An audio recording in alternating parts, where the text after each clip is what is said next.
All in favor? I would, just like to throw this out there. Someone mentioned about the cruise-ins and how they're sort of limited about facilities right now with the food issue, ice cream. I wondered if we might consider letting HHDA use the community room kitchen if it's not in use during the cruise-ins for them to prepare food and wash their hands and clean it up. What times would it be? What time? what time? Yeah, During the cruise-ins. so like 5 to 9? Yeah. Okay. We'll book that in the calendar. Okay. And that's provided it doesn't otherwise interfere with a paying rental. Yes, sir. And it wouldn't be open for anyone except them, for the public. It would just be for them to use the kitchen and the restrooms. How's everybody feel about that? That's fine, but if they're preparing food in there, they need to make sure that it's done right. It's actually more appropriate to cook on a grill than it is to go down there and cook, because that area's not. I think they're looking at also like refrigeration, like keeping the food, cold until they're ready to prepare it. Yeah, as long as they don't do anything violating the kind of paper or anything. If we want to keep it cold, they're gonna have to do more than 5 to 9. Yeah. They're gonna come in earlier. I'd have to talk to them, but just somebody mentioned it to me and they thought it might be more sanitary if they were able to use the kitchen than trying to do everything outside, use wipes. Okay. I think as long as they don't violate health code. That's my thing, do the health code. Okay, anything else? Any announcements? Yeah, I just had a few small announcements. So we did begin clearing the sidewalk, edging it. We purchased an edger, so the sidewalk should be cleared. I know we had some complaints, I think it was late last year. So they should be edged. We did clear it off by the end of this month, early next month.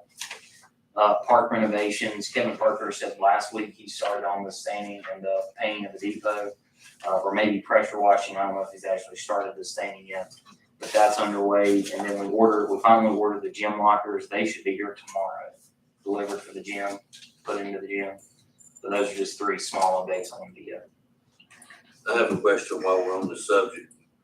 Who are we using if we have a sign problem? Are we still using the lawn care, Steve and them to go out and do it? Or are we using Joey? No, we're using Joey. So That's my question. yeah, and when you look back at the budget we gave you this year, you'll see under sign materials and sign maintenance. But yeah, we were at 0 on both of those.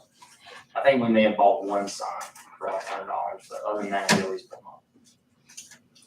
And I had asked about possibly getting a list of things that the lawn care, what he was charging us for, and also what he was charging us extra for.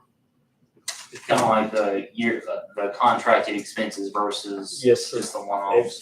Yes, sir. I think Rick's putting that on. Okay.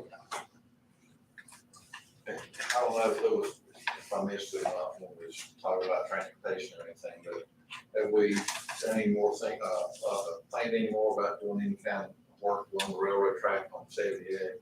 Yeah, I've actually put in 2 calls to them, not heard anything back. If anyone has a connection to the railroad, anybody, but they have a Hickory office. Yeah, they have a Hickory office, but it just rings. I will call you tomorrow with a 1-800 number that'll put you right in touch with Norfolk Southern. Okay. I've got it. I don't have my phone with me. I give it to you now. I'm in and out of Norfolk Southern every day, twice a day, matter of fact. And I have because their main office and customer service area, I've got a number direct, a 1-800 number gets you direct to them. Yeah, that works out. And what about these staining of the concrete? I know you had somebody, they weren't insured or something. Have you followed up with anybody else said. Kevin Parkhurst was supposed to look at that Friday and let me know. He's not calling me back to see if he's willing to do it. He said he might not. It's not necessarily something he can't do. It's just, does he have time? So as of this moment, he's not called back. But if that doesn't work, you did mention Frank Nolan, ASI Coatings. Yeah, so I've got his number to call. I will say to you, my prior experience with Norfolk Southern is you have no reason to expect that they will embrace anything you want to do over the road. I know one time they allowed it though, I mean, it made it look so much better through there. Yes. And I don't know what happened. Normally, if they want to do something, you have to agree to have an engineer on site to observe and pay for that. So we know down at Hickory Station, I mean, it's landscaped right up to the tracks. It looks nice down there. Sure does. If you're willing to pay and play that game, you can do anything more, as long as you play that game. Well, now, I had called the man, or the Hickory manager. I asked him, how does that work that y'all can mow? And he says, well, we've just always done it since he's been there, so. I think it's how ours is done. It is done, and that's Just do it, permission. That's right. You hope for Norfolk forgiveness Southern would after be the fact. funny. We actually had an email, I think they addressed it to you way back when I first came, giving us permission, but then when we stopped doing it and tried to start back, we sent them that and they said, no, he doesn't have the authority to give y'all that. We've got different people in place, you know, yeah. Well, at least we make an effort. I mean, Like I said, I'll somebody give needs you to the do one that. 800 number to It was them. bad. They can direct you to who you need to talk to. All right, good.